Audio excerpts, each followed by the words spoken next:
Hello all, Knife Edge UK here, and we're going to take a look at a knife that I find really exciting here. You can go back in my channel and see an earlier iteration of the Jason Guthrie Scout, this being the latest 2.0 version. That one had kind of the Warncliffe harpoon blade that is often synonymous with these. This has got the slightly less commonly seen harpoon drop point that I absolutely love. So without much further ado, and before I get distracted anymore talking about it, we shall do the size comparisons before we actually get there. Right, there it is next to a large Sebenza 21, a Hinderer MP1, similar blade length on the MP1, and then we'll do a couple of chamoises, which will give an idea of where it sits kind of in the custom knife world.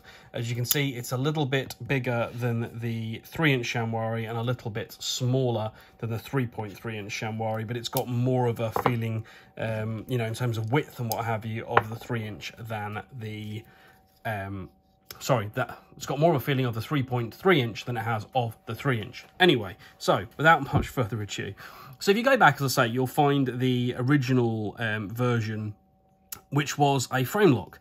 And he did do actually one of these, I don't know whether it was an early version of the 2.0, but he did do an older one like this, which is an inset liner lock into full carbon fibre.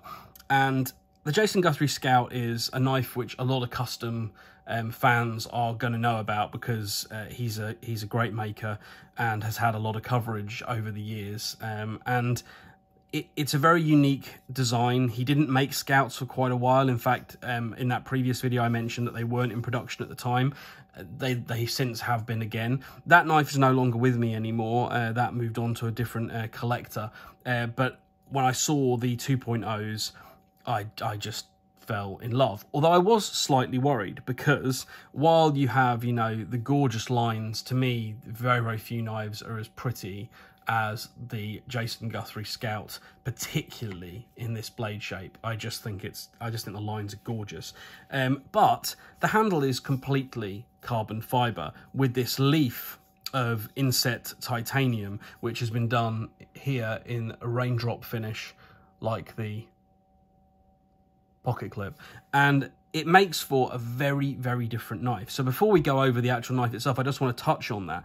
This knife is only 2 ounces, which is crazy, absolutely crazy for a custom in general. You know, a lot of customs aren't internally milled, so when you have, you know, a handmade custom that's solid titanium, it tends to be a little bit heavier than, you know, production knives of a high end would be nowadays. You don't get the extensive internal milling like you would from a Holt or a Shirogorov or anything like that. This knife is lighter than just about anything on the market of this style. This is only a little bit heavier than a bug out, I think, Benchmade bug out, and it was worrying to me. I wasn't sure, you know, I like quite hefty knives, you know. Here's, you know, one of my favourite knives in the world is the MP1 from Hinderer, and it's a chunky, heavy knife. I don't mind heavy knives at all. And so before getting this, I was really concerned that it would be overly light, that I would feel like it felt delicate, that I just wouldn't, you know, it's not that I'm going to press this knife into particularly heavy service. These are very, very expensive customs. But I wanted to definitely feel like the knife could still do it, because the Scout always did. And I was worried that in this style, it wouldn't. So let's go over this particular knife, and then we'll get back to that kind of, you know, sensibility of how the knife actually feels. So you have this beautiful hand rub satin harpoon drop point with this little swedge, really crisp grind lines, really nice clean plunge grind, single-sided thumb stud. That's one downside of Guthrie knives. I do wish that he would switch to a double-sided stud so you could reverse flick them. I keep looking into ways of getting around that, but I haven't come across one yet.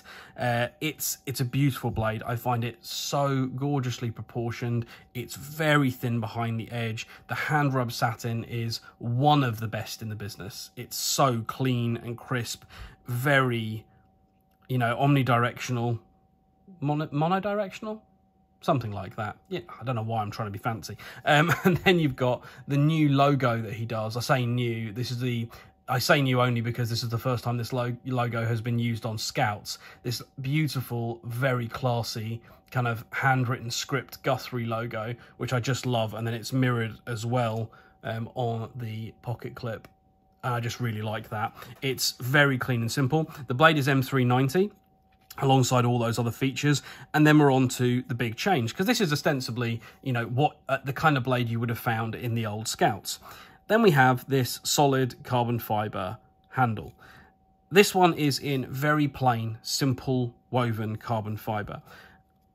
He's done, so far, most of them seem to have been in inclusion styles of carbon fibre, you know, stuff from fat carbon, things like that, you know, where you've got, you know, inclusions of different colours, you know, the resin inclusions, all that kind of thing. And they're lovely, and I really like them, and I can certainly imagine ending up with one, you know, particularly with copper weave or something through it. But what I do really like about this plain one is this is about as tough as one of these standard carbon fibre handles is going to be, because this is classic plain weave carbon fibre. This is seriously tough grade stuff.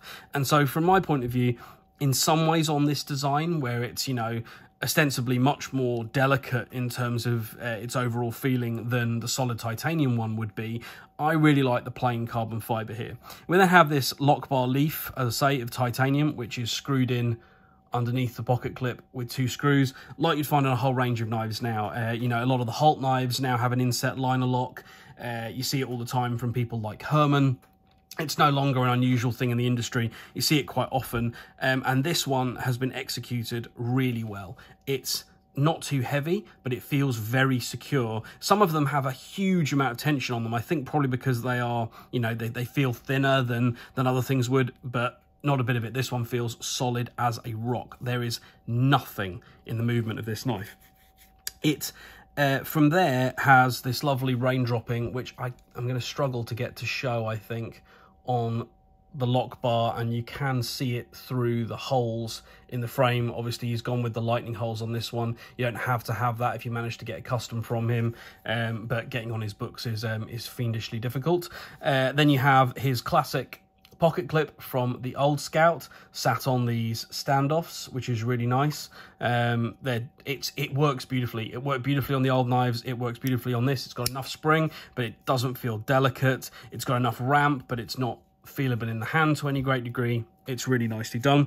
These are done in this sort of fine blast, same as with the lock bar, and then anodized blue. It's a really nice looking blue to me. I like it a lot. Would I prefer those to be just plain satin for my personal taste, that this was all monochrome? Maybe. I'm not sure. Not that really matters. Pretty classic pivot that you see. Jason was a maker from South Africa. Still is a maker from South Africa, but he's not in South Africa anymore. He lives with his family in Norway now. Yeah, I mean, these sorts of pivots are something I kind of associate with South African builds. Nice big stop pin that appears to be press fit into this side. When I disassembled this knife and gave it a clean, that was not moving anywhere. So it is, the stop pin is solid as a rock. It's quite big. There's quite a decent bit of material around it. It doesn't feel, I mean, I don't know what you'd have to be doing to this knife to shear through, you know, pressing backwards through the carbon fibre. But if you're doing that, then, you know, you're not doing something you should be with the knife. It's running on Teflon. I'm not going to do too much of a throat clearing on this. Teflon washers are fantastic.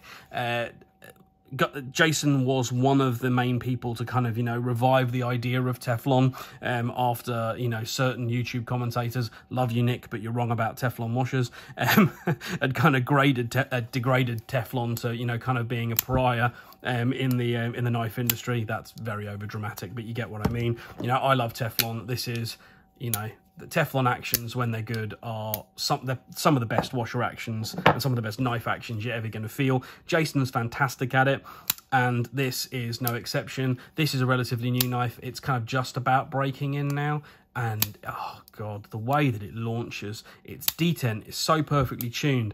And this is one of the things I was worried about. There's a real thwack to Guthrie knives, particularly the Scout, and I didn't know how he would manage to maintain that in such a different build, and incredibly he has. And I would love to tell you I knew how, but I've got no bloody idea whatsoever. It's just fantastic. Have a listen, hope it picks it up somewhat.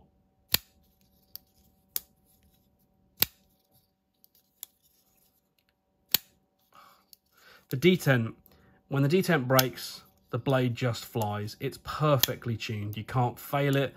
It then will come out beautifully smoothly. It has the very definition of a hydraulic feeling action. It pushes back against you just enough, but not too much. If you like being able to push a knife closed and have it feel ultra smooth, this is one for you. But it also shakes shut really nicely with just a little flick. It's great. In terms of feeling like the knife is too light or too delicate, amazingly, I don't feel like that at all. If anything, I like this more than I liked the previous iteration of the Scout. That might be because this layout with this blade is just more to my taste.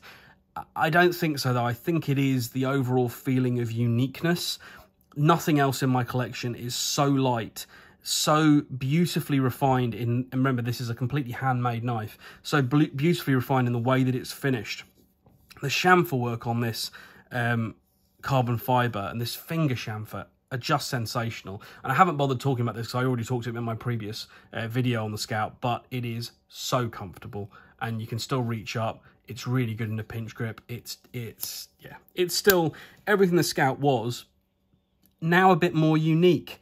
That uniqueness will not be for everyone. Some people will still want to go and, you know, trying to hunt down an older variant of the Scout. And, you know, I could certainly happily have one of those in my collection again as well. I still love them.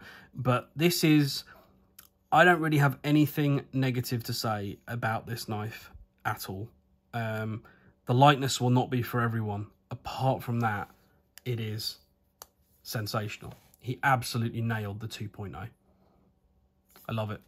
All right, guys, I'm sure there's stuff I should have said. I'm sure I've said things twice, but I'll move on for the day. Have a good one. Catch you soon. Bye-bye.